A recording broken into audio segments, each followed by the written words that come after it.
ونستعينه ونستغفره ونؤمن به ونتوكل عليه ونعوذ بالله من شرور أنفسنا ومن سيئات أعمالنا من يهده الله فلا مضل له ومن يضلله فلا هادي له ونشهد أن لا إله إلا الله وحده لا شريك له ولا وزير له ولا نزير له ولا مشير له ولا معين له وصل على سيد الرسل وخاتم الأنبياء المبعوث إلى كافة الناس بشيرا ونذيرا وداعيا إلى الله بإذنه وسراجا منيرا اللهم صل على روح محمد في الأرواح وصل على جسد محمد في الأجساد وصل على قلب محمد في القلوب وصل على قبر محمد في القبور أما بعد فأعوذ بالله من الشيطان الرجيم بسم الله الرحمن الرحيم وقرن في بيوتكن ولا تبرجن تبرج الجاهلية الأولى وقال تعالى في مقام آخر ومن الناس من يشتري لهو الحديث ليضل عن سبيل الله بغير علم ويتخذها هزوا أولئك لهم عذاب مهين وقال النبي صلى الله عليه وسلم صوتان ملعونان في الدنيا والآخرة رنة عند مصيبة ومزمار عند نغمة أو كما قال عليه الصلاة والسلام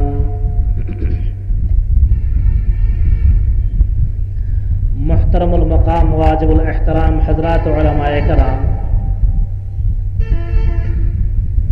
সম্মানিত সুধী সমাবেশ আল্লাহ রাব্বুল আলামিনের অশেষ অফুরন্ত মেহেরবানি আমাদের প্রাণপ্রিয় সংগঠন আল আমিন ফাউন্ডেশন ঐতিহ্যবাহী দ্বীনি ধর্মীয় এবং সামাজিক সংগঠন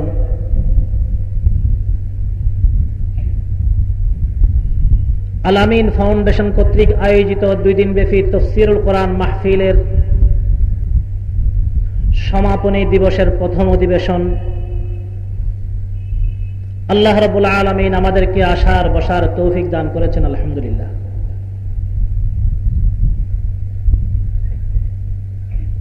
উলামায়ে কেরাম তাশরীফ আনবেন, বিভিন্ন বিষয়ের উপর আলোচনা করবেন। গতকাল আমার বিষয়বস্তু ছিল ইসলামে নারীর পর্দা। আজকে আমাকে বিষয়বস্তু বলা হয়েছে সংস্কৃতির নামে গানবাদ্য। গানবাদ্য জিনিসটা কি, সংস্কৃতি আর অপসংস্কৃতি কি?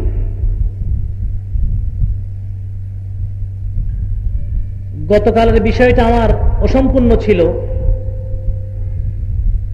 সেজন্য প্রথমে আমি আমার গতকালের বিষয়বস্তু থেকে সামান্য কথা বলবো। যে হাদিসটা গতকাল পাঠ করেছিলাম,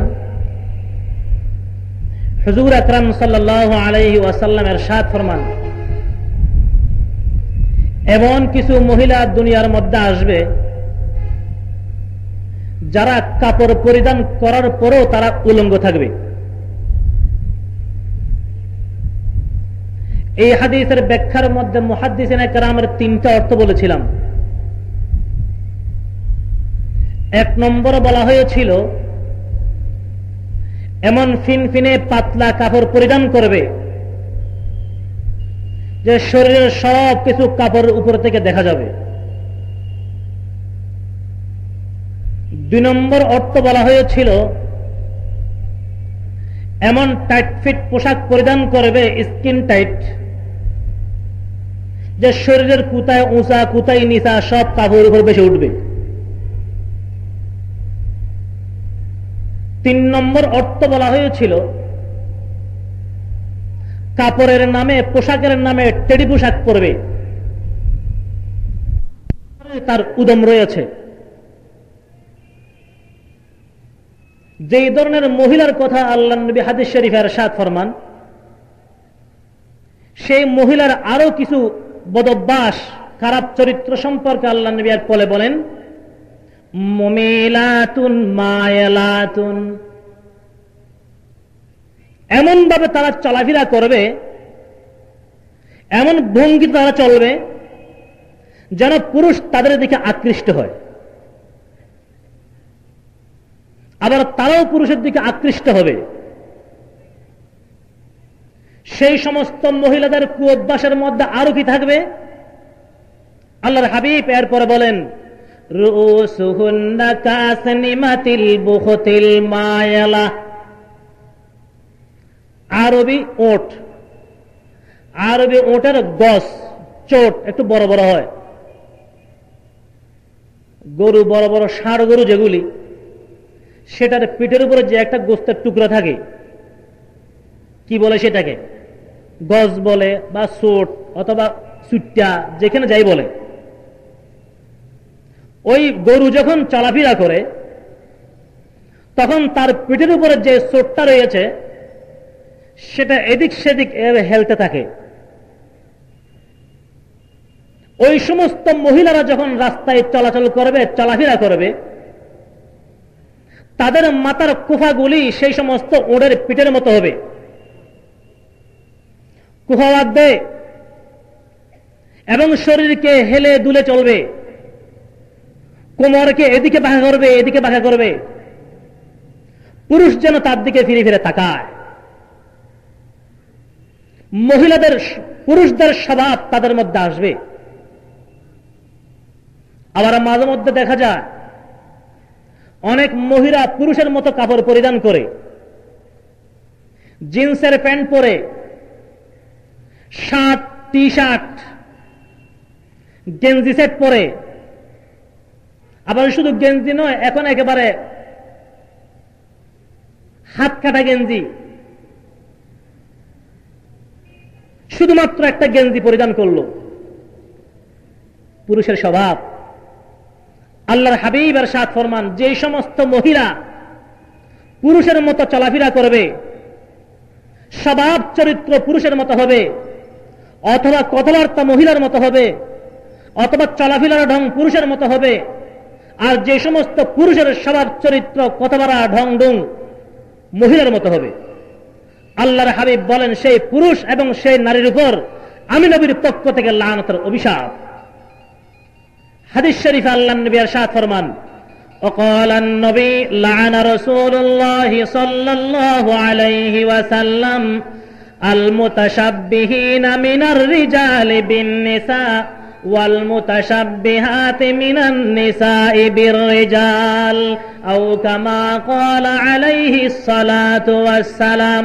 আল্লাহর হাবিব বলেন, ওই সমস্ত পুরুষ যারা মহিলার মতো চলাফেরা করে এবং ওই সমস্ত মহিলা যারা স্বভাব চরিত্রে পুরুষের মতো হওয়ার চেষ্টা করে, তাদের উপর আমি নবীর পক্ষ থেকে লানতের অভিশাপ। এখন আমাদের প্রিয় মা বোনদের দিকে আমরা একটু তাকাই। আমাদের মা বোনরা কি অভিশপ্ত হচ্ছে কিনা?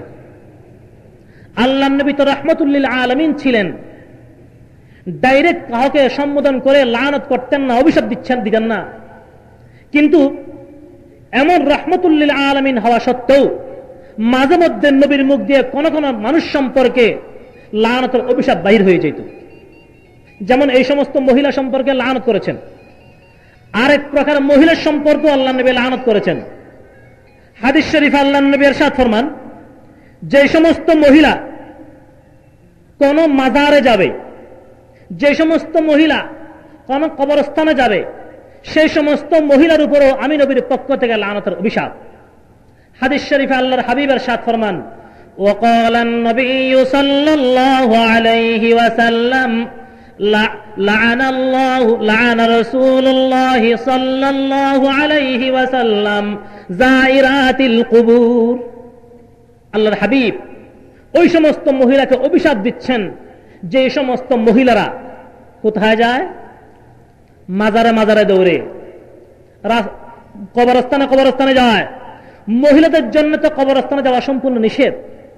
আজকে আমাদের মা বোনরা কবরস্থানে যায়, মাজারে মাজারে দৌড়ে, মাজারের নামে মান্যত করে, ছেলে সন্তান যদি না হয় মান্যত করে আমার ছেলেটা যদি ভালো হয়ে যায়, আমার ছেলের যদি রোগ মুক্তি হয়ে যায়, আমার ছেলে একটা বিচারের যদি ব্যবস্থা হয়ে যায়, অমুক মাজারে একটা মহিষ দেব, অমুক মাজারে একটা ফাড়া ছাগল দেব, এই সমস্ত মান্য।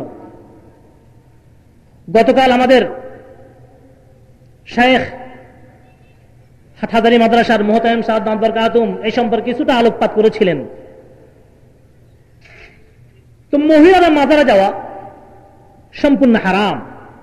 পুরুষরা কোন বুজুর্গের জিয়ারতের উদ্দেশ্যে যেতে পারে, কিন্তু তাও সফর নয়।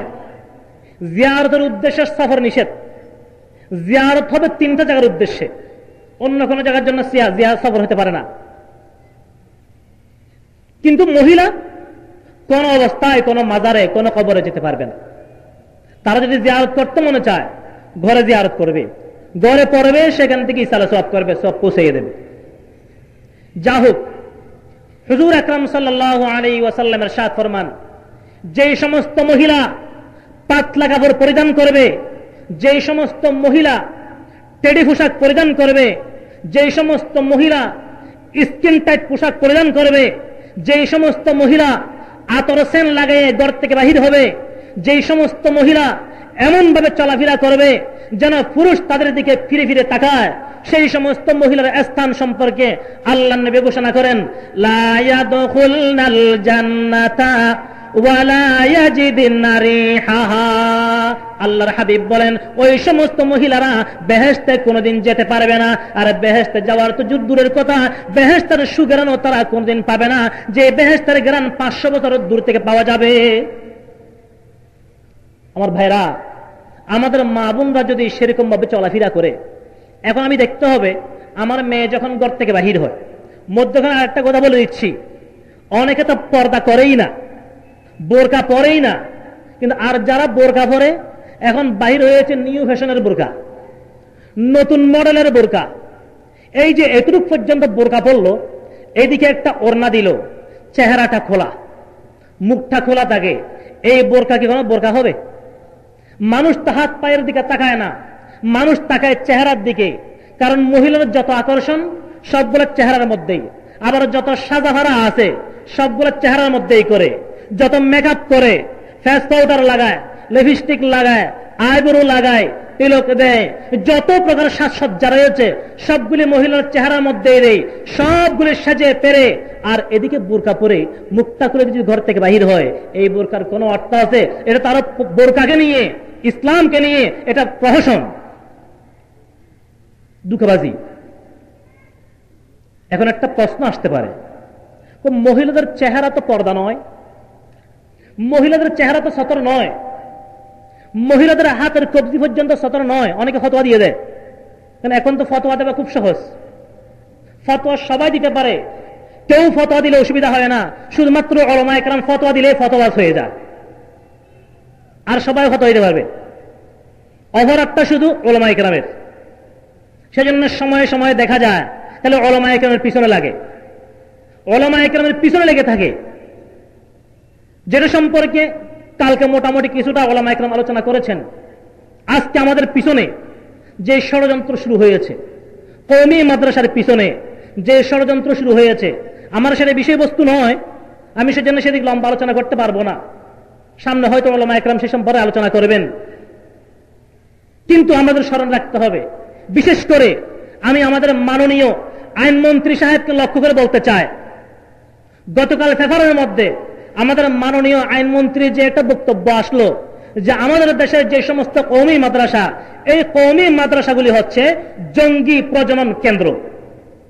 আমি মাননীয় আইনমন্ত্রীকে প্রশ্ন করতে চাই, আসলে কওমি মাদ্রাসা আপনি বুঝেন কি? এই কথাটা কি অন্য কাহারও দালালি করার জন্য বলেন নাকি অজ্ঞতার কারণে বলেন, তাও তো আমাদের বুঝে আসে না। কারণ কওমি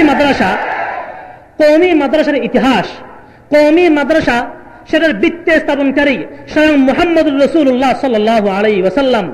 যে সময় ইংরেজরা এই দেশকে দখল করেছিল, এই দেশকে তারা দখল করার আগে এই দেশের মধ্যে ৮০,০০০ মাদ্রাসা ছিল।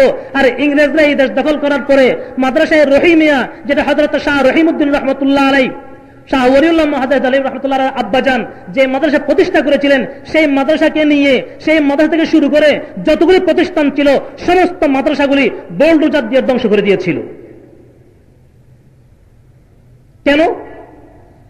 তখন তাদের রিপোর্টের মধ্যে আসছিল, তাদের গোয়েন্দারা রিপোর্ট দিয়েছিল এই সমস্ত মাদ্রাসা এগুলি হচ্ছে আমাদের বিরুদ্ধে আন্দোলনকারী, মানুষকে উস্কায়, মানুষকে ইসলামের চেতনা সৃষ্টিকারী এই সমস্ত মাদ্রাসা, এবং এই সমস্ত মাদ্রাসা যারা লেখাপড়া করে এবং এই সমস্ত মাদ্রাসা যেগুলি পড়ানো হয়, তিনটা জিনিস। একটা হচ্ছে এই সমস্ত প্রতিষ্ঠান, ২ নম্বর হচ্ছে এই সমস্ত প্রতিষ্ঠানে যারা পড়ায়, ৩ নম্বর হচ্ছে এই সমস্ত প্রতিষ্ঠানে যে জিনিস পড়ানো হয় তারা বাহির করল গোয়েন্দা বাহিনীর মাধ্যমে। এই সমস্ত প্রতিষ্ঠানের মধ্যে যারা পড়ায় তারা হচ্ছে হক্কানি উলামায়ে কেরাম, এবং এই সমস্ত প্রতিষ্ঠানে যেগুলি পড়ানো হয় সেটার মূল মন্ত্র হচ্ছে কোরআন শরীফ। এবং এই সমস্ত মাদ্রাসা যেগুলির মধ্যে উলামায়ে কেরামকে, পাবলিককে ইসলাম শিক্ষা দেওয়া হচ্ছে, সেই সমস্ত মাদ্রাসার নাম হচ্ছে কওমি মাদ্রাসা। তারা সিদ্ধান্ত নিল যে এই তিনটা জিনিস ধ্বংস করে দিতে হবে। মাদ্রাসা ধ্বংস করে দাও, উলামায়ে কেরাম ধ্বংস করে দাও, কোরআন শরীফ জ্বালিয়ে দাও। সেটার পরিপ্রেক্ষিতে সেই সময় ৮০,০০০ মাদ্রাসা তারা বোল্ডোজার দিয়ে ধ্বংস করে দিল। ১৪,০০০ উলামায়ে কেরামকে ফাঁসির কাস্টে তারা ঝুলিয়েছিল, ৩ লক্ষ কোরআন শরীফকে তারা আগুন দিয়ে জ্বালিয়ে দিয়েছিল। কিন্তু সেটার দ্বারা কি উলামায়ে কেরামকে, সেটার দ্বারা কি ইসলামকে তারা নিভাইতে পারবে? সেটা কি হইতে পারে? ইউরিদুনা লিইউতফিউ নূরাল্লাহি বিআফওয়াহিহিম ওয়াল্লাহু মুতিম্মু নূরিহি। তারা ইসলামকে মিটাতে চায় আর উলামায়ে কেরামকে স্তব্ধ করতে চায়। উলামায়ে কেরাম কি স্তব্ধ হইতে পারে? কারণ উলামায়ে কেরামের অন্তরে যে জিনিসের বীজ বপন করা হয়েছে সেই জিনিস তো সাধারণ পাবলিকের মধ্যে নেই। সাধারণ পাবলিকের অন্তরে যে সমস্ত জিনিস আছে ইসলামকে মুহাব্বত করে, ঠিক বাস্তবে ইসলামের বীজটা যে কলমার মাধ্যমে আসছে সেই কলমা আমাদের মধ্যে মুখের মধ্যে থাকে, অন্তরের মধ্যে আসে না। আর এই অন্তরের মধ্যে সেটাকে ফিট করে উলামায়ে কেরাম।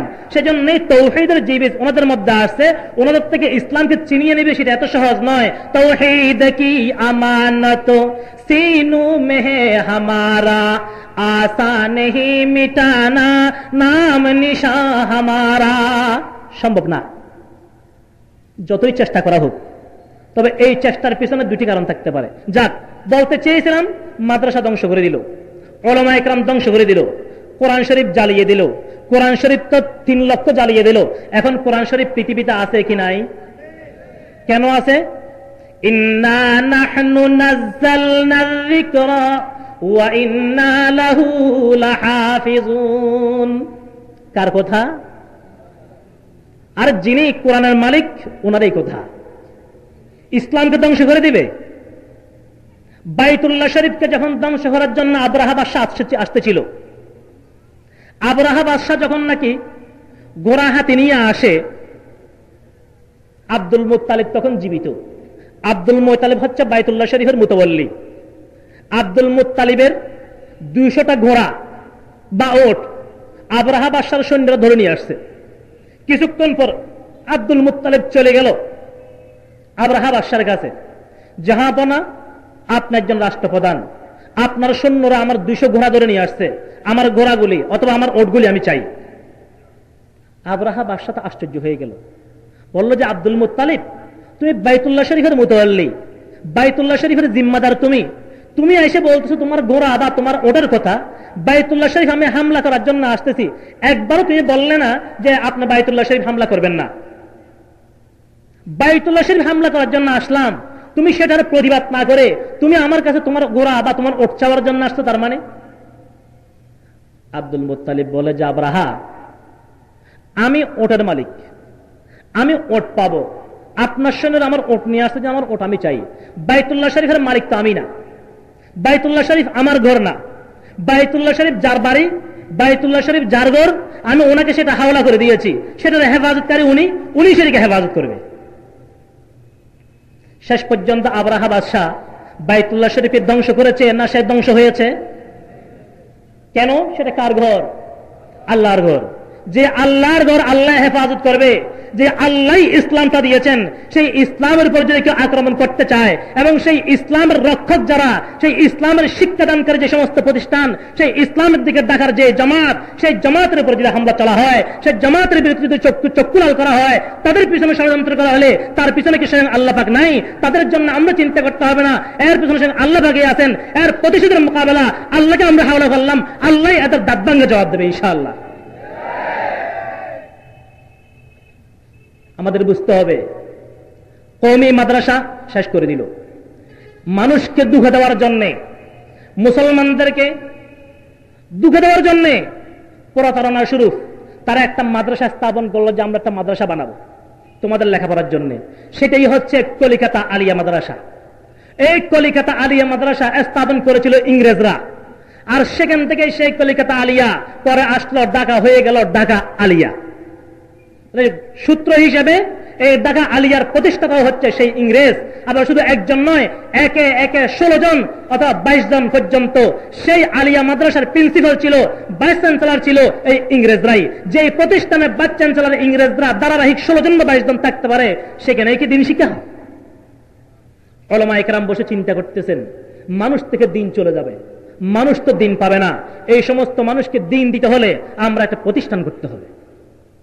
বড় বড় উলামায়ে কেরাম বসে গেলেন, পরামর্শ করলেন, পরামর্শ করে সিদ্ধান্ত করলেন যে একটা প্রতিষ্ঠান করা হবে।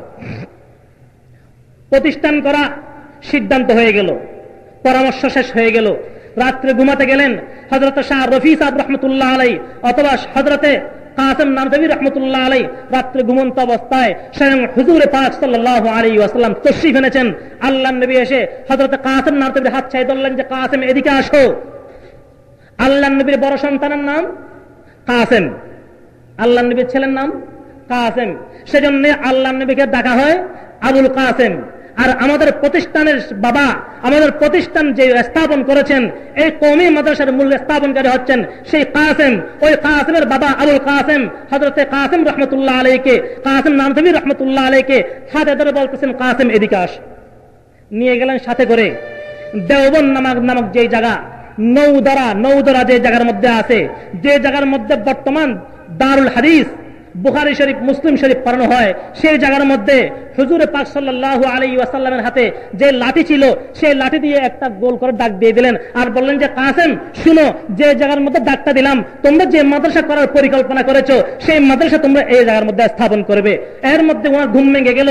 কাসেম নানতবী রাহমাতুল্লাহ আলাইহি ঘুম থেকে জাগ্রত হওয়ার সাথে সাথে দেরি করেন নাই, উঠে দৌড় আরম্ভ করলেন। অন্ধকারের মধ্যে দৌড়িয়ে চলে গেলেন স্বপ্নের মধ্যে যে জায়গা দেখেছেন, সেখানে গিয়ে দেখেন আল্লাহর নবী স্বপ্নের মধ্যে লাঠি দিয়ে যে দাগ দিয়েছিলেন, হুবহু সেই দাগ সেই জায়গার মধ্যে রয়ে গিয়েছে। এটাই হচ্ছে যে কওমি মাদ্রাসা, এটাই হচ্ছে কওমি মাদ্রাসা। এত খেলা মনে করবেন না। এই সমস্ত কওমি মাদ্রাসা হচ্ছে আল্লাহ রাসূলের ঘর। বিশেষ করে কওমি মাদ্রাসার স্থাপনকারী স্বয়ং মুহাম্মদুর রাসূলুল্লাহ সাল্লাল্লাহু আলাইহি ওয়াসাল্লাম।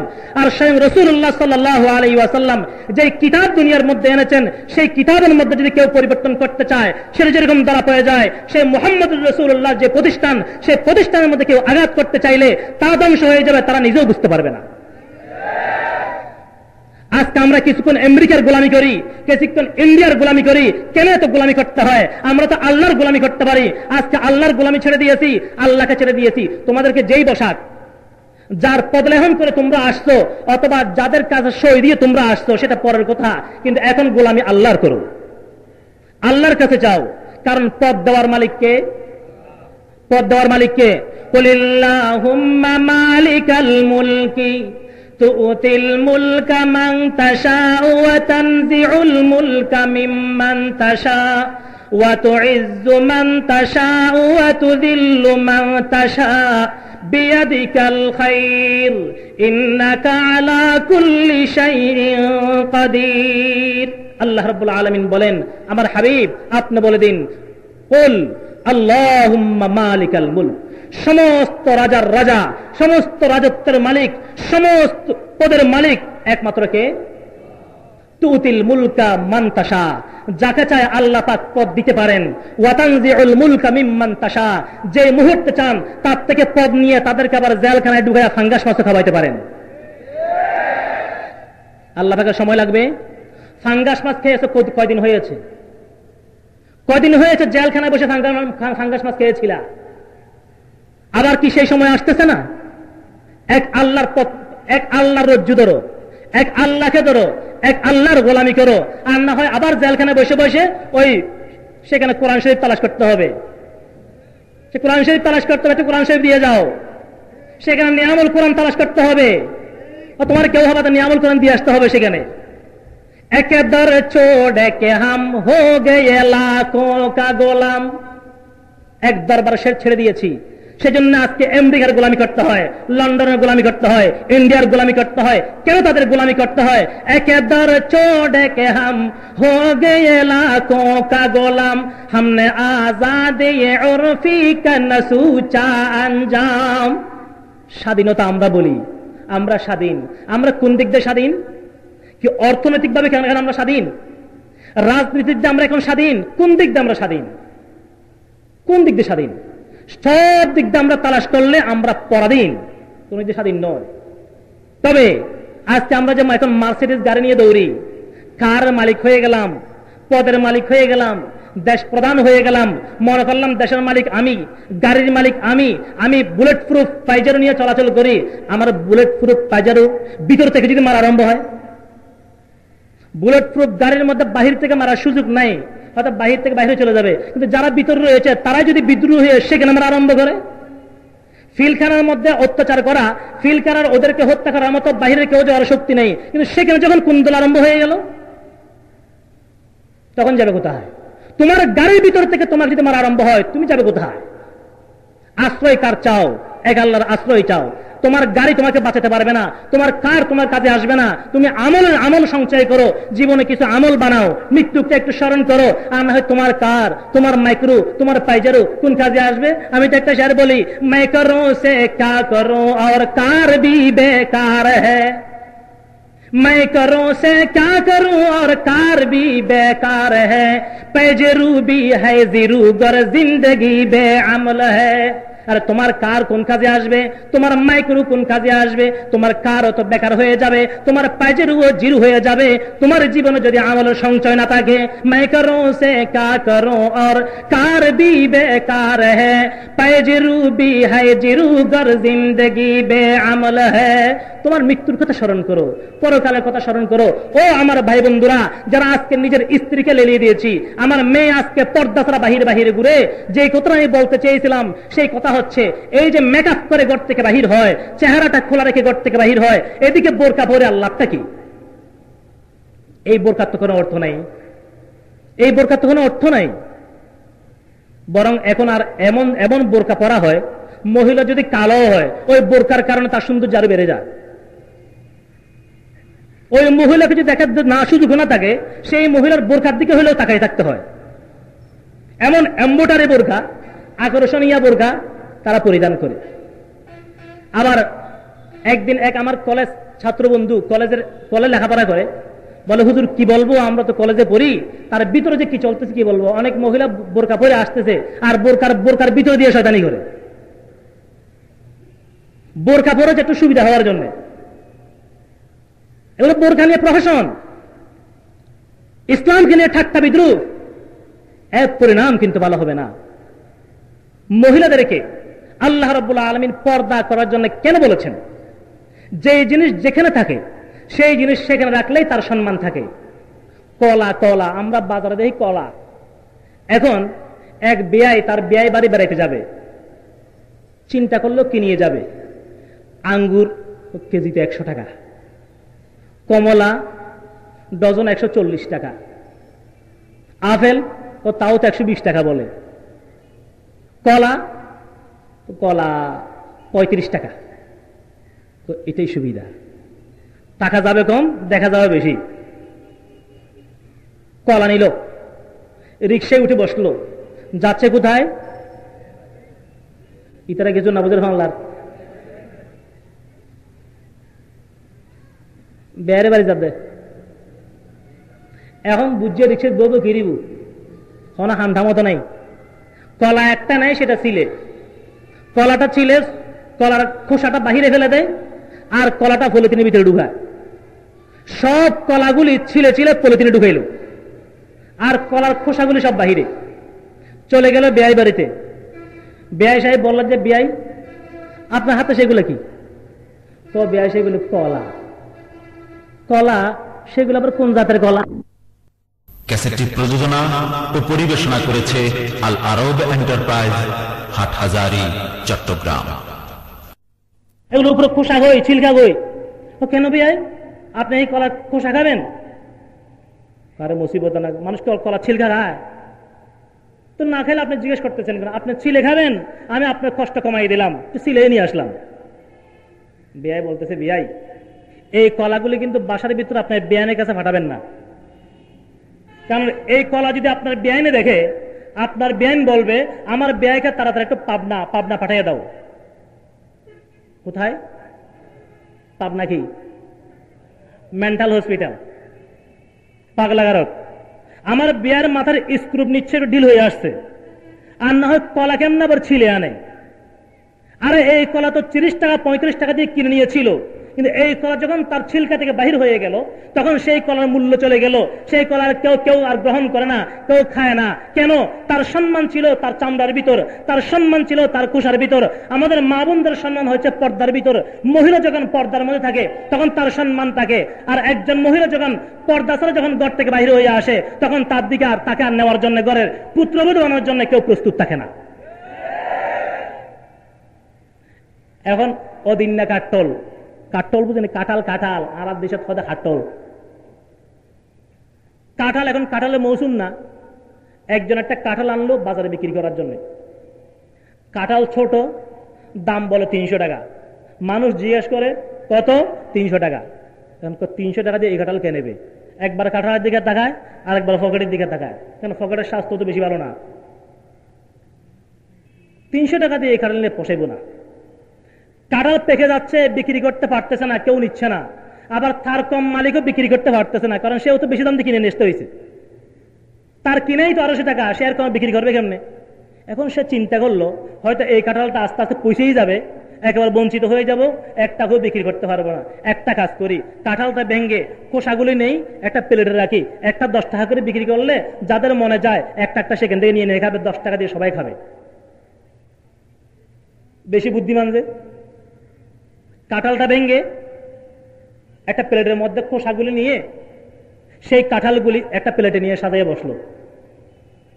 এখন দেখা যায় আগে যারা কাঁঠাল কেনার জন্য আসছে এখন তারা ফিরেও তাকায় না, জিজ্ঞাসা করে না কেউ। কেন জিজ্ঞেস করে না? এই কাঁঠাল যখন তার চামড়া থেকে বাইর হয়ে গেল, এই কাঁঠালের দাম কি বেড়ে গেল না কমে গেল? কেউ 10 টাকা দিয়ে 1 টাকা দিয়ে খাওয়ার জন্য প্রস্তুত না, কারণ সেই কাঁঠাল যখন বাহিরে খোলা, সবার নজর সেখানে পড়তেছে, সেখানে মশা বসে, সেখানে মাছি বসতেছে, ধুলাবালি পড়তেছে, সেজন্য সেই কাঁঠাল নেওয়ার জন্য আর কেউ প্রস্তুত নেই। আমাদের মা বোনরা যখন ঘরে ছিল, তাদের পর্দার মধ্যে যখন ছিল তখন তাদের সম্মান অনেক বেশি ছিল, আর যখন পর্দা থেকে বাহির হয়ে চলে আসছে, রাস্তা রাস্তা যখন ঘুরে, তখন তাদেরকে কেউ ঘরে পুত্রবধূ বানানোর জন্য প্রস্তুত না, কারণ যখন সেগুলো বাহিরে চলে আসলো সেখানে কিছু কলেজের মশা, কলেজের মাসি, ভার্সিটির মাসি সেখানে বসছে, সেগুলোর মাসে খাবে কেমনে? সেজন্য সেখানে আর সেখানে নেওয়ার জন্য কেউ প্রস্তুত নাই। মহিলার সম্মান কোথায়? কোথায় সম্মান? একজন পর্দানসীন মহিলা, একজন বোরকাওয়ালা মহিলা যখন গাড়ির মধ্যে উঠতে চায় তখন কন্ট্রাক্টর সাহেব নেমে রাস্তা দিয়ে দেয়। যেহেতু সে পর্দা করেছে, বোরকা পরেছে, সম্মানী মহিলা, তার গায়ের সাথে বাজা যাবে না। রাস্তা দিয়ে বলে যে চাচি উঠেন, চাচি উঠেন। আর যখন সেই জায়গার মধ্যে একজন আলতা মডার্ন সেজে ফেলে যখন নাকি মেকআপ করে গাড়িতে উঠে, তখন কন্ট্রাক্টর সরে তারা দূরের কথা, পাল্লা তার বগল নিয়ে হাত দিয়ে একটু ধাক্কা দিয়ে উঠায় যায়, আঘা উঠেন। সম্মানী, তার সম্মান। মুসলমান ভাই বন্ধুরা, আমার মা বোনেরা, আপনাদের সম্মান ছিল পর্দার মধ্যে। আপনার যখন পর্দা ছেড়ে ঘর থেকে বাহির হলেন, এখন আর সেটা নেওয়ার জন্য কেউ প্রস্তুত না। একজন মানুষ তার ছেলের জন্য মেয়ে তালাশ করে ছেলেকে বিয়ে করাবে। এখন অনেক তালাশ করলো, পাইল না। অনেক তালাশ করলো, পাইল না। তার এক বন্ধুকে বলতেছে, বন্ধু, ছেলে তো বিদেশ থেকে আসে গেল, মাস 2 মাসও হয়ে গেল, আর হয়তো মাস 2 মাস আছে, এখনো ছেলের জন্য একটা বউ মিলাতে পারলাম না, কি করা যায়? মেয়ে তো পাচ্ছি না। কারে মেয়ে পাচ্ছ না? এত মেয়ে, তারপরে তুমি মেয়ে পাও না? হাজার হাজার মেয়ে রাস্তাঘাটে দেখো না? কারে সেগুলো আনবো, আমার ঘর ঠিক থাকবে? আচ্ছা, চৌধুরী সাহেব একটা মেয়ে আছে, খোঁজ খবর নিয়ে সেখানে গেল। হ্যাঁ, চৌধুরী সাহেব মেয়ে আছে, কথাবার্তা হলো, ঠিক আছে, আসেন দেখতে আসেন। একদিন দেখতে গেল, দেখার পরে এখন যেটা সাধারণ নিয়ম, মেয়েকে যখন দেখতে যায় তার জন্য মিষ্টি, নিমকি, পান, সুপারি, বাতাসা, আরো অনেক কিছু 8-10 বাক্স 20 বাক্স করে নিয়ে যেতে হয়। আবার সাথে একটা আংটি বা একটা গলার চেইন নিয়ে যায়। মেয়ে যদি পছন্দ হয়ে যায় তাহলে তার গলার মধ্যে চেইনটা পরাইয়া দেবে, অথবা হাতের মধ্যে আংটিটা পরাইয়া দেবে। আর যদি মেয়েটা পছন্দ না হয় তাহলে হয়তো 1000 টাকা হাতে দিয়ে চলে আসবে। এখন মানুষও বুঝে যে মেয়ে দেখার পরে যদি চেইন দেয়, স্বর্ণের জিনিস দেয়, বোঝা গেল যে এটা পছন্দ হয়েছে, বিবাহ হবে। আর যদি পছন্দ না হয়, যদি টাকা দেয়, তখন মানুষ বুঝে যে না, কাজ হবে না। মেয়ে দেখতে গেল, মেয়ে দেখার পরে যা আপ্যায়ন, খানাফিনা যা সব হয়ে গেল। এখন হওয়ার পর এখন মেয়েকে দেখার ফেলা। মেয়ের বাবা, ছেলের বাবাকে নিয়ে গেল দেখতে। এটা আর কুসংস্কার, এটা আর কুসংস্কার। ছেলের জন্য বউ দেখতে যায় ছেলের বাবা। আচ্ছা, ছেলের বাবাকে ছেলের জন্য বউ দেখতে পারবে? ছেলে যখন বিবাহ করবে তখন পুত্রবধূ হিসাবে, উনি শ্বশুর হিসাবে দেখতে পারবে। কিন্তু যতক্ষণ পর্যন্ত আপনার ছেলে ওই মেয়েকে বিবাহ করে নাই, ততক্ষণ পর্যন্ত কেউ কি দেখতে পারবে? অপরিচিত মহিলা। এখন আমাদের দেশে কতগুলি ছেলের বাবা দেখবে, ছেলের ভাইয়া দেখবে, ছেলের দুলাভাইয়া দেখবে, ছেলের বন্ধুরা দেখবে, এরপরে আবার গিয়ে ছেলে দেখবে। এর লম্বা আলোচনা আছে, আমি সেদিকে এখন যাচ্ছি না, ওটা আমার বিষয়ও না, আলোচনা করার সময় নেই, সময় খুব কম। এখন ঠিক আছে, দেখা হলো। দেখার পর তার হাতে 1000 টাকা দিয়ে দিল, 1000 টাকা দিয়ে দিল, চলে আসলো। শেষ পর্যন্ত কিন্তু পছন্দ হলো না, বিবাহ হলো না। বাকি এই একটা মেয়ে যখন পর্দার মধ্যে ছিল, সেই মেয়েটাকে যদি দেখতে চায়, সেই মেয়েটা গ্রহণ করা না করে সেটা পরের কথা, কিন্তু সেই মেয়েকে দেখবে তার জন্য আগে অনেকগুলি কিন্তু খবর আছে। তার জন্য মিষ্টির বাক্স নিয়ে যেতে হয়, তার জন্য নিমকির বাক্স নিয়ে যেতে হয়, তার জন্য পান বাতাসা নিতে হয়, তার জন্য অনেক আইটেমের নাস্তা নিতে হয়, এবং তাকে পছন্দ হোক বা না হোক তার হাতে কমপক্ষে 1000 টাকা দিতে হয়। এখন তো বড় সহজ। এখন মেয়ে তো, হ্যাঁ অমুকের মেয়ে একটা আছে, তো দেখবে তোমার ছেলের জন্যে, দেখতে গেলে তো খরচ, দরকার নাই। কালকে সকাল 9টার সময় ওপাশে গিয়ে দাঁড়াই থাকবা, সেই বাড়ির থেকে 3টা মেয়ে একসাথে বাহিরে আসবে, একটু লম্বা যেটা সেটা। এখন সেখান থেকে যদি পছন্দ হয়তো হলো, আর না হলে সেখান থেকে ফেলে চলে গেল। আল্লাহ রাব্বুল আলামিন বলেন, ওয়াকারনা ফি বুয়ুতিকুন্না ওয়ালা তাবাররাজনা তাবাররুজাল জাহিলিয়াতিল উলা। আল্লাহ রাব্বুল আলামিন বলেন, হে মহিলারা, আমি তোমার সম্মান রেখেছি পর্দার মধ্যে। যখন তুমি পর্দার মধ্যে থাকবে, তোমার জন্য পান বাতাসা যাবে, তোমার জন্য মিষ্টির বাক্স যাবে, তোমার জন্য নিমকির বাক্স যাবে, তোমার জন্য বিভিন্ন আইটেমের নাস্তা যাবে। তোমাকে পছন্দ হোক বা না হোক, তোমাকে একবার দেখবে, তোমার হাতের মধ্যে 1000 টাকা দিতে হবে। আর যখন তুমি পর্দা থেকে বাইরে হয়ে যাবে, তোমার জন্য মিষ্টির বাক্সের প্রয়োজন নেই, নিমকির বাক্সের প্রয়োজন নেই, 1 টাকাও তোমার জন্য খরচ নাই। 1000 টাকা দূরের কথা, আর তোমাকে রাস্তার মধ্যে কে হয়তো নিবে, হয়তো ফেলে চলে যাবে। সম্মান, মহিলাদের সম্মান। আজকে আমাদের মা বোনদের পর্দা গেল কই? ও আমার ভাই বোনেরা, আমার আশেপাশের মা বোনেরা, আপনি যে পর্দা ছাড়া চলাফেরা করেন, আপনি বোরকা ছাড়া ঘরের বাহিরে যান আর বাজার করতে যান, ইয়া তো এখন শুরু কি বলে বউ বাজার। আর জীবন জামাই হলে বাজার করছি, কিন্তু জামাই বাজার যে নাম ফুটে নেওয়া পারে, বউল বাজার যা শুরু হয়ে নামও গিয়ে বউ বাজার। সকালবেলা দেখা যাবে সেখানে সেই বাজারে পুরুষের চেয়ে মহিলা বেশি, আরো ব্যাকুণ ডুবেওয়ালার বউ।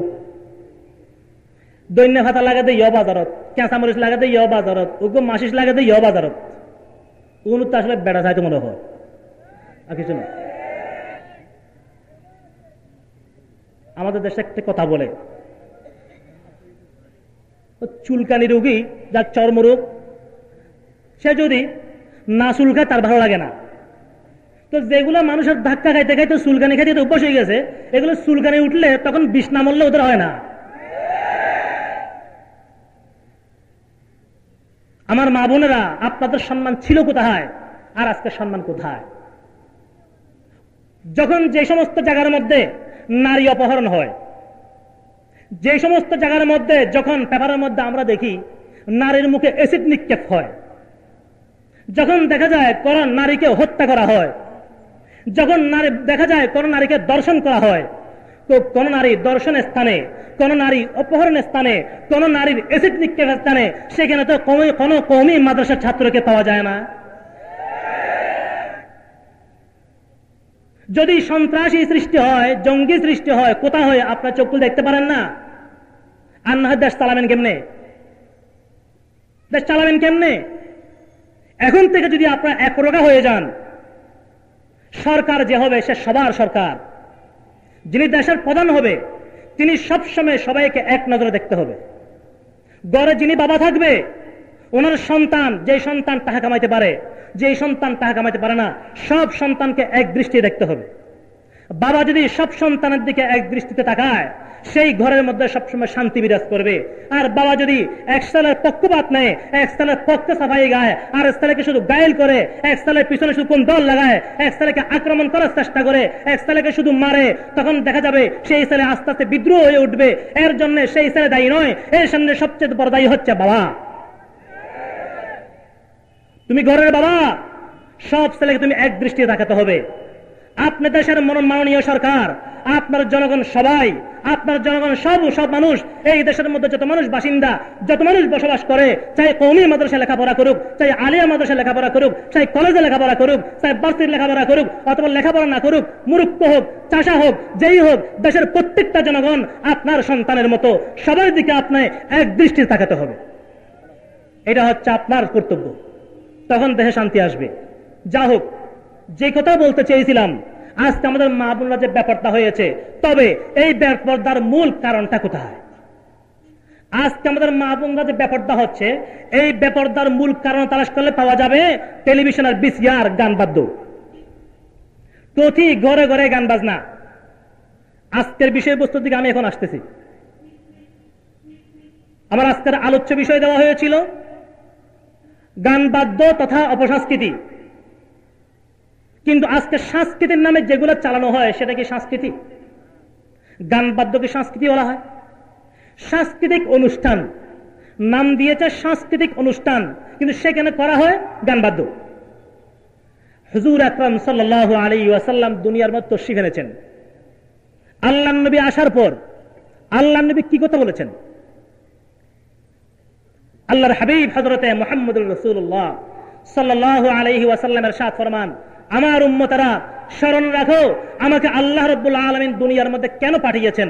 হাদিস শরীফে আছে, ওয়াকালান নবিয়্যু সাল্লাল্লাহু আলাইহি ওয়াসাল্লাম ইন্নাল্লাহা আযযা ওয়া জাল্লা বা'আথানি হুদাও ওয়া রাহমাতাল লিল আলামিন ওয়া আমারানি রাব্বি আযযা ওয়া জাল্লা বিমাহকিল মাআযিফি ওয়াল মাযামির والأوثان والصليب وأمر الجاهلية আও কামা ক্বালা আলাইহিস সালাতু ওয়াস সালাম। আল্লাহর হাবিব হযরতে মুহাম্মদ রাসূল সাল্লাল্লাহু আলাইহি ওয়াসাল্লাম ইরশাদ ফরমান, আমার উম্মতরা, আল্লাহ রাব্বুল আলামিন আমাকে দুনিয়ার মধ্যে পাঠিয়েছেন হুদা ওয়া রাহমাতাল লিল আলামিন, সারা বিশ্বের জন্য হেদায়েত হিসাবে, সারা দুনিয়ার জন্য রহমত হিসাবে। ওয়া আমারানি রব্বি আযজা ওয়া জাল্লা, আমার প্রভু আমাকে আদেশ করেছেন, আমার আল্লাহ আমাকে আদেশ করেছেন, বিমাকিল মাআজিফি ওয়াল মাজামির, যত প্রকার গানবাদ্য যন্ত্র রয়েছে সবগুলো ধ্বংস করার জন্য আমি নবী দুনিয়ার মধ্যে এসেছি। ওয়াল আওসান, মূর্তি ভাস্কর্য দুনিয়া থেকে ধ্বংস করার জন্য আমি এসেছি। ওয়াস সালিব, খ্রিস্টানদের ক্রস চিহ্ন ধ্বংস করার জন্য আল্লাহ পাক আমাকে পাঠিয়েছেন। ওয়া আমরিল জাহিলিয়া, জাহিলিয়ার যুগের যত কুপ্রথা রয়েছে সেগুলি ধ্বংস করার জন্য আমাকে আল্লাহ পাক দুনিয়াতে পাঠিয়েছেন। আল্লাহ নবী কেন আসলেন? দুই একটা কারণ বলতেছেন। আমারানি রব্বি আযজা ওয়া জাল, আমার প্রভু আমাকে আদেশ করেছেন বিমাহকিল মাআজিফি ওয়াল মাজামির, যত প্রকার ঢোল, তবলা, বাঁশি, একতারা, দোতারা, সেতারা, হারমোনিয়াম যা আছে এগুলি ধ্বংস করার জন্য আমি দুনিয়ার মধ্যে এসেছি। ওয়াল আওসান, ওয়াল আওসান, মূর্তি ভাস্কর্য ধ্বংস করার জন্য আমি এসেছি। আল্লাহ নবী দুনিয়ার মধ্যে এসেছেন মূর্তি আর ভাস্কর্য ধ্বংস করার জন্য। কিন্তু আমাদের মুসলিম দেশে, যেই দেশের মধ্যে বর্তমান 188% মুসলমান, সেই দেশের রাজধানী ঢাকার বুকে মুসলমানদের কোটি কোটি টাকা খরচ করে রাস্তার মোড়ে মোড়ে ভাস্কর্য বানানো হয়, রাস্তার মোড়ে মোড়ে মূর্তি স্থাপন করা হচ্ছে কাদেরকে খুশি করার জন্য। মুসলিম দেশে সে এমনি মূর্তি বানায়। মুসলিম দেশে কিভাবে মূর্তি বানায়? আল্লাহ নবী যখন মদিনা থেকে মক্কা শরীফ আসলেন, আল্লাহ নবী বাইতুল্লাহ শরীফে ঢুকলেন। বাইতুল্লাহ শরীফে ঢুকে আল্লাহ নবীর হাতে লাঠি দিয়ে ইঙ্গিত করে আর কি বলেন? জা আল হাক্কু ওয়া যাহাকাল বাতিল, জা আল হাক্কু ওয়া যাহাকাল বাতিল, জা আল হাক্কু ওয়া যাহাকাল বাতিল। একবার পড়েন, একটা মূর্তির দিকে ইঙ্গিত করেন, একটা মূর্তি ভেঙে পড়ে যায়। আঘাত করেন না, শুধু ইঙ্গিত করেন, মূর্তি ভেঙে পড়ে যায়। আরেকটা দিকে ইঙ্গিত করে, মূর্তি ভেঙে পড়ে যায়। আরেকটা দিকে ইঙ্গিত করে, মূর্তি ভেঙে পড়ে যায়। আবার দেখবেন, এর অর্থ এটা নয় যে আমাদের দেশে যে সমস্ত মূর্তি আছে, আমাদের দেশে যে সমস্ত মন্দির আছে এগুলি ভেঙে দিতে হবে। সম্পূর্ণ হারাম, সম্পূর্ণ হারাম। আমরা যেরকম এই দেশের নাগরিক, আমাদের দেশের হিন্দুরাও এই দেশের নাগরিক। আল্লাহ নবী, ইসলাম হচ্ছে মানবতার ধর্ম, ইসলাম হচ্ছে শান্তির ধর্ম। আল্লাহ নবী ইরশাদ ফরমান, দিমাউহুম কাদামাইনা ওয়া আমওয়ালুহুম কামওয়ালিনা। একজন মুসলমানের রক্তের যে মূল্য, একজন বিধর্মী যারা মুসলিম দেশে ট্যাক্স দিয়ে থাকে, সরকারের অনুমতি নিয়ে থাকে, তাদের রক্তের সে মূল্য। একজন মুসলমানের সম্পদের যে মূল্য, একজন বিধর্মীর সম্পদের সে মূল্য। আর একজন মুসলমানের গাছ থেকে ডাব পাড়া যেরকম হারাম, একজন হিন্দুর গাছ থেকে ডাব চুরি করাও তো সেরকম হারাম। একজন মুসলমানের পুকুর থেকে মাছ চুরি করা যেরকম হারাম, একজন হিন্দুর পুকুর থেকে মাছ চুরি করাও সেরকম হারাম। একজন মুসলমানের সম্পদ নষ্ট করা যেরকম হারাম, একজন হিন্দুর সম্পদ নষ্ট করাও তো সেরকম হারাম। একজন মুসলমানকে হত্যা করা যেরকম হারাম, একজন বিধর্মীকে হত্যা করা তো সেরকম হারাম। একজন মুসলমানের মসজিদ ভাঙ্গা যেরকম হারাম, একজন হিন্দুর মন্দিরকে ভাঙ্গা তো সেরকম হারাম। ইসলামের শিক্ষা, ইসলামের শিক্ষা। এই দেশে যে সমস্ত মূর্তি আছে, এই দেশে যে সমস্ত মন্দির আছে, কোন মুসলমান হঠাৎ করে গিয়ে সেই সমস্ত মন্দিরে আক্রমণ করতে পারবে না, সেই সমস্ত মন্দির ভাঙতে পারবে না, তাদের মূর্তি ভাঙতে পারবে না। তো মুসলমানরা মূর্তি পূজা করতে পারবে না, মূর্তি পূজা করতে পারবে না।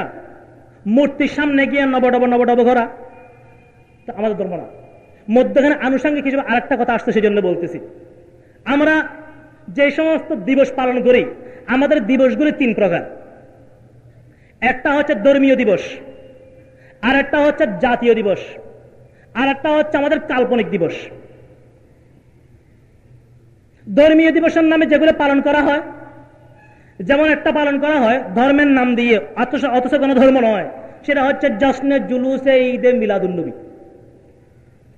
আমার সেটা আজকে আলোচ্য বিষয়ও না, সময় নাই, সময় আছে মাত্র 10 মিনিট, সেটা আমি সেদিকে আলোচনা করতেছি না। আর এক প্রকার যে দিবস পালন করা হয়, সেই দিবসের নাম হচ্ছে আমাদের দেশের জাতীয় দিবস। আসলে তো ইসলামে কোনো দিবস পালন করা নাই, তারপরেও আমরা যেহেতু জাতীয় দিবসগুলি পালন করি, আমাদের দেশের জাতীয় দিবস পালন করাও তো কিছুটা ইসলামী তরিকায় হতে হবে। একেবারে বিধর্মীদের অপসংস্কৃতি আমরা হাবুডুবু খেলেতে হবে না। কয়েকদিন আগে আমাদের দিবস পালন করা হলো 26শে মার্চ, আমাদের স্বাধীনতা দিবস। 21শে ফেব্রুয়ারি পালন করা হয় আমাদের শহীদ দিবস, ভাষা দিবস, 16 ডিসেম্বর পালন করা হয় কোন দিবস? বিজয় দিবস। ভালো কথা, আমাদের দেশ আমরা বিজয় লাভ করেছি, তবে বিজয় দিবসে আমাদের করণীয় কি? হুজুর আকরাম সাল্লাল্লাহু আলাইহি ওয়াসাল্লাম যখন মক্কা বিজয় করেছিলেন, মুসলমানদেরকে শিক্ষা দিয়েছেন মানুষ যখন একটা দেশ জয়লাভ করবে, বিজয় লাভ করবে, তখন তাদের করণীয় কি? মুসলমান যখন বিজয় লাভ করবে তখন তাদের করণীয় কাজ তিনটা। কয়টা? তিনটা। আল্লাহ নবী বিশেষ শিক্ষা দিয়েছেন, কোরআন শরীফের মধ্যেই আছে, সেদিকে আলোচনা করার সময় নেই, বিজয় দিবস চলে গিয়েছে। ভাষা দিবস পালন আমরা করি, কিন্তু ভাষা দিবসের মধ্যে যে সমস্ত কাজ করতে হবে, ভাষার মায়া মোহাব্বত, ভাষা প্রেমিক আমরা দাবি করি, অথচ ভাষার কি ভালোবাসা আমাদের মধ্যে আছে? ভাষার কি ভালোবাসা আমাদের মধ্যে আসে? আমাদের যে 21শে ফেব্রুয়ারি, এটা কোন ভাষার দিবস? কোন ভাষার দিবস? বাংলা ভাষার দিবস। কিন্তু এই বাংলা ভাষার দিবসকে পালন করা হয় ইংরেজি তারিখ দিয়ে। বাংলা ভাষার দিবস পালন করতেছে ইংরেজি তারিখ দিয়ে। বাংলা ভাষার যদি মায়া মোহাব্বত আমাদের অন্তরে থাকতো, আমরা তো বাংলা দিবস পালন করতাম। সেদিন আরো কত সুন্দর করে গায়, আমার ভাইয়ের রাখতে রাঙ্গানো 21শে ফেব্রুয়ারি আমি কি ভুলিতে পারি। আমার ভাইয়ের রক্ত রঙিন হয়েছেন 21শে ফেব্রুয়ারির জন্য নয়, আমার ভাইয়ের রক্ত রঙিন হয়েছেন 8 ফাল্গুনের জন্য। যেদিন 21শে ফেব্রুয়ারি ছিল সেদিন কি 8 ফাল্গুন ছিল না? কিন্তু 8 ফাল্গুন ছিল। এই ভাষাটা হচ্ছে, এই দিবসটা হচ্ছে ভাষা দিবস, তাহলে সেটা 21শে ফাল্গুন পালন না হয়ে প্রয়োজন ছিল 8 ফাল্গুন পালন হওয়া। তো সেখানে যদি বলতো আমার ভাইয়ের রাখতে রাঙ্গানু 8 ফাল্গুন আমি কি ভুলিতে পারি, তারপরে তো অন্তরে কিছু সান্ত্বনা পাইত। কিন্তু বাংলা ভাষার দিবস পালন করতেছে ইংরেজি তারিখ দিয়ে, এতে কি স্ববিরোধী কাজ নয়? আবার দেখা যায় বাংলা ভাষা দিবস পালন করা হয়, কেমনে পালন করে? একটা ফুলের তোড়া, একটা ফুল অপেক্ষা করে 12টা, যেই 12টা 1 মিনিট হয়ে গেল, সবাই গিয়ে সেটা গিয়ে একটা মূর্তির সামনে, একটা পাথরের সামনে সেটা ফুলটা রাখা হলো। সেই পাথরের নাম শহীদ মিনার। যে শহীদ মিনারের নিচে কয়জন শহীদের লাশ আছে? শহীদ মিনারের নিচে কয়জন শহীদের লাশ আছে? কোন শহীদের লাশ আছে? তার নাম শহীদ মিনার। শহীদ মিনারকে সম্মান করা হলো, শহীদ মিনারের মধ্যে ফুল রাখা হলো। আচ্ছা, ফুলটা রাখা হয় কেন? আজকে ফুলটা রাখলাম, কালকে ফুলটা নষ্ট হয়ে গেল। আমি বিশেষ করে আমার জাগতিক বিদ্যার শিক্ষিত ভাইদেরকে আমি একটু লক্ষ্য করে বলতে চাই, এই যে আমরা ফুলটা রাখলাম, ফুলটা রাখার দ্বারা উপকার কি হলো? 26শে মার্চের মধ্যে আমরা ফুল রাখলাম, এই 26শে মার্চ যেদিন হচ্ছে, যখন ঠিক ফুলটা রাখবে, সেই সময় আমি জাতীয় স্মৃতিসৌধের সামনে দেখা যা দেখলাম অবস্থা, লোকে লোকারণ্য। তো বলে আপনি গেলেন কেন? আমি সেখানে যাইনি, আমি সেই দিকে যাচ্ছিলাম, তখন আমি গাড়িতে, কিন্তু গাড়ি সেখানে দাঁড়ানো ছিল, যাওয়ার কোনো সুযোগ নাই, রাস্তাঘাট জাম, সবাই ফুল দিতে গিয়েছে।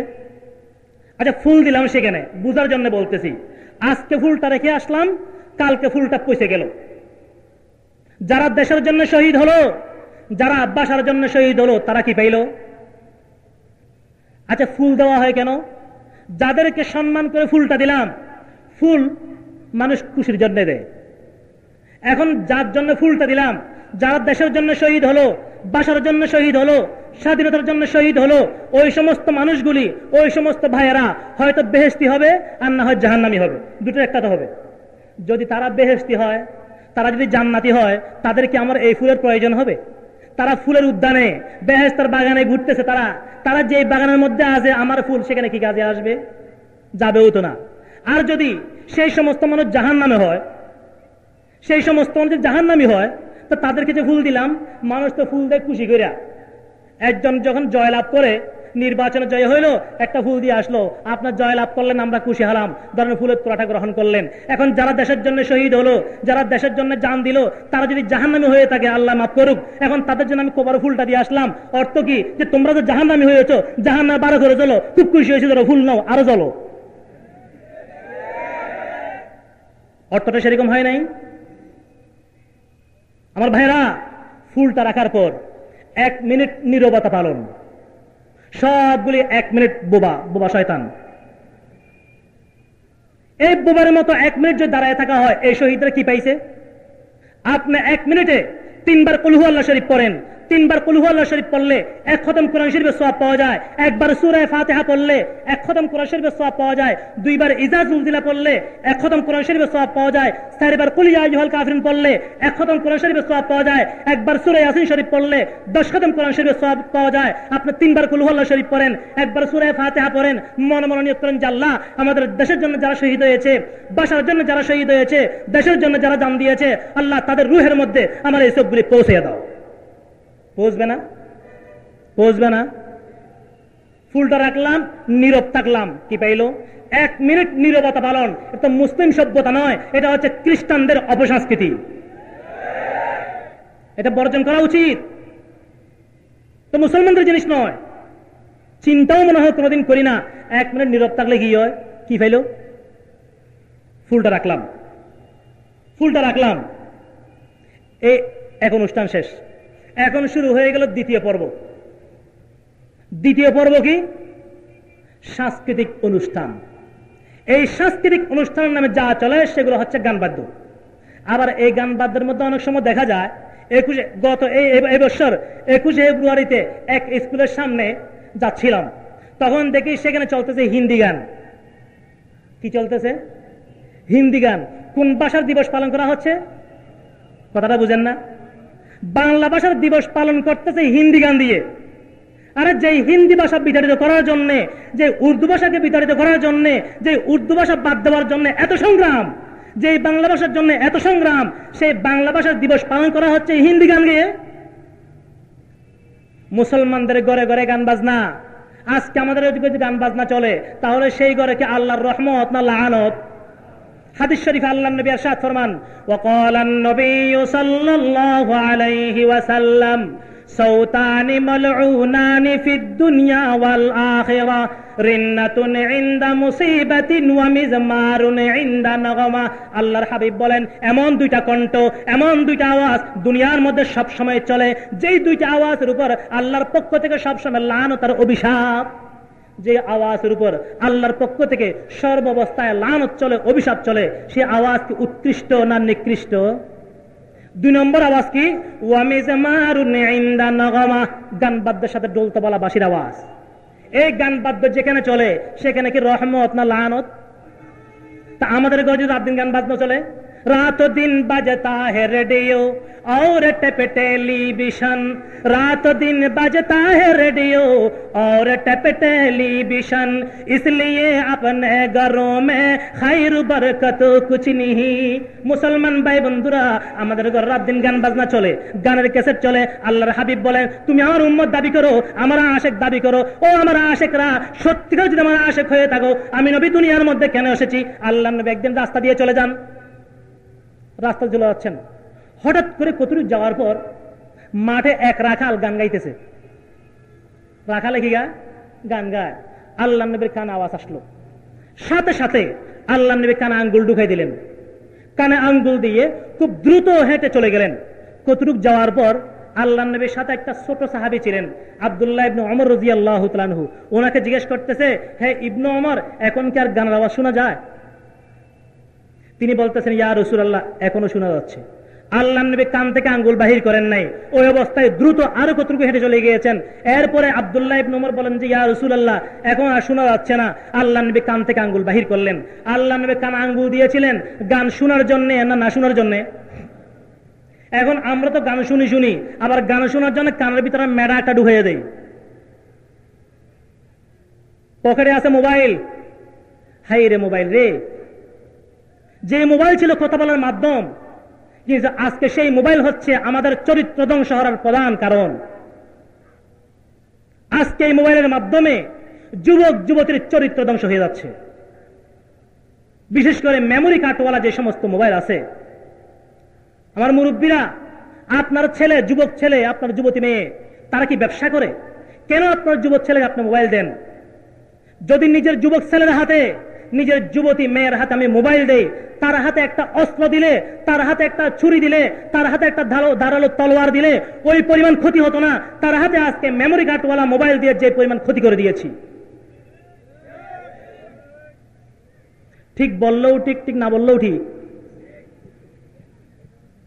কি বলবেন?